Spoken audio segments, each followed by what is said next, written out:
নমস্কার বন্ধুরা, শর্টকাট রান্নাবান্না চ্যানেলে তোমাদের সবাইকে স্বাগত জানাই। আজকে আমি ডিমের ঝোলটা যে রান্না করেছি সেটা একেবারে কিন্তু মুখে লেগে থাকার মতো একটা রেসিপি, আর একদম অন্যরকম পদ্ধতিতে আমি রান্নাটা করছি। তো ফার্স্ট দেখো, কড়াইতে আমি দিলাম একটা টমেটো, একটা পেঁয়াজ, তার মধ্যে দিলাম দুটো কাঁচা লঙ্কা আর দুটো দিলাম শুকনো লঙ্কা।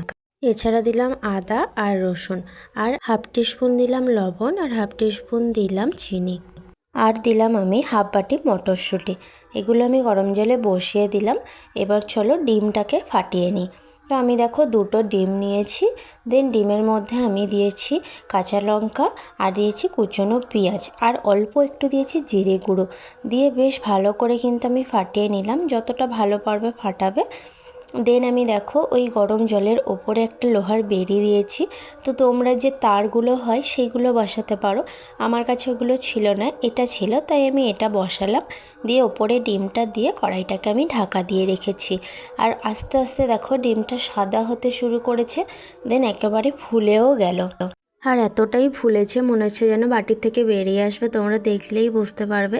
আর সত্যি কথা বলতে এটা কিন্তু খুব ইজি একটা রেসিপি, আর খুব টেস্টি একটা রেসিপি। গরম গরম ভাতের সঙ্গে বা পরোটা বা রুটির সঙ্গেও কিন্তু এটা ভালো লাগবে। তো এই রেসিপিটা আমি জানি না তোমরা আগে খেয়েছো কি না, যদি না খেয়ে থাকো তাহলে অবশ্যই কিন্তু কমেন্টে জানিও। তো চলো বাকিটা এখন করা যাক। ওইদিকে দেখো সেদ্ধগুলোও সব হয়ে গেছে। তো আমি পেঁয়াজ, টমেটো, লঙ্কা, আদা, রসুন সব এক সাইড করে মিক্সিতে তুলে নিচ্ছি। একটু ঠান্ডা হলেই আমি এগুলোকে পেস্ট করে নেব, একদম গরম গরম কিন্তু কেউ পেস্ট করতে যাবে না। দেন দেখো এদিকে আমার পেস্ট হয়ে গেল। আর এদিকে আমি ডিমটাকে বাটি থেকে এখন ছাড়িয়ে নিচ্ছি। পেছনটা উল্টিয়ে একটু চাকু দিয়ে কয়েকবার টোকা দিতেই কিন্তু ডিমটা ছেড়ে গেল। আর ডিমগুলোকে এখন আমি ছোট ছোট পিস পিস করে কেটে নেব। আর ডিমটা কত সুন্দর নরম হয়েছে একবার দেখো।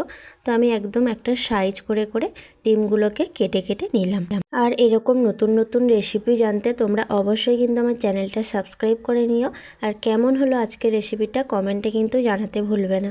দেন দেখো আমি কড়াইতে দিয়ে দিলাম সর্ষের তেল, দেওয়ার পরে একটু দিলাম জিরে। তো জিরেটা দেওয়ার পরে আমি যে পেস্টটা করেছিলাম সেই পেস্টটা পুরোটাই দিয়ে দিলাম। দিয়ে 2 মিনিট একটু ভালো করে কিন্তু নাড়াচাড়া করতে হবে। একটু নাড়াচাড়া করার পরে এর মধ্যে একে একে সব মশলাগুলো আমি দিয়ে দেব।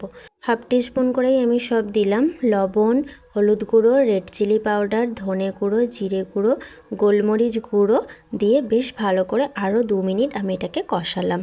এইভাবে 2 মিনিট কষানোর পরে দেখো আস্তে আস্তে মশলাটার থেকে যেন তেলটাকেও ছেড়ে যাচ্ছে মনে হবে। দেন এর মধ্যে আমি দিয়ে দেব সেই মটরশুঁটিগুলো। তো মটরশুঁটিগুলো দেওয়ার পরে আমি আরও 2 মিনিট এইভাবেই নাড়াচাড়া করব। এইভাবে 2 মিনিট নাড়াচাড়া করার পরে এর মধ্যে আমি দিয়ে দিলাম অল্প একটু জল। খুব বেশি জল দেওয়ার প্রয়োজন নেই, কারণ এখানে সেদ্ধ হওয়ার মতো কিছু নেই, তাই অল্প করেই আমি জলটা দিলাম। দেওয়ার পরে এগুলো যখন ফুটবে তার মধ্যে আমি তখন দিয়ে দিলাম ওই কেটে রাখা ডিমগুলো। পিস কেটে রাখা ডিমগুলো এখন আমি এর মধ্যে দিয়ে দিলাম। এই ডিমগুলো দেওয়ার পরে আরও 2-3 মিনিট আমি একটুখানি ফোটাবো। যেহেতু যদি ঝোল বেশি থাকে তাহলে একটু বেশি ফোটাবে, যদি ঝোল কম থাকে তাহলে খুব বেশি ফোটানোর দরকার নেই।